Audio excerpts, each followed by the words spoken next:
तर लोकसभा निवडणुकीच्या वेळी धारावीकरांच्या पुनर्वसनाचा मुद्दा ऐरणीवर आला होता। पुनर्वसन होऊ देणार नाही अशी दोन्ही उमेदवारांनी जाहीर घोषणा केली होती।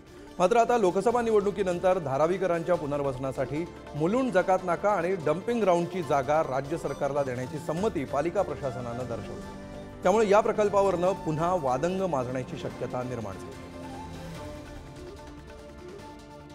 धारावी प्राधिकरणाने जे मला माहिती अधिकारामध्ये माहिती दिलेली आहे त्यानुसार धारावीचा प्लॅनच तयार नाही, कुठलाही अप्रूव्ड प्लॅन, मास्टर प्लॅन तयार नाही।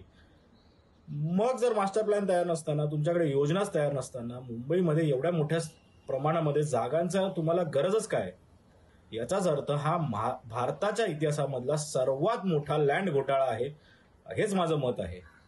आम्ही लवकरच महाराष्ट्र राज्याचे मुख्यमंत्री एकनाथ शिंदे साहेब यांची भेट घेणार आहोत, त्यांच्याकडे आम्ही दाद मागणार आहोत आणि जर आम्हाला न्याय नाही मिळाला तर आम्ही उपोषण तर सुरूच करणार आहोत। परंतु या धारावी प्रकरणाबाबत मी मुंबई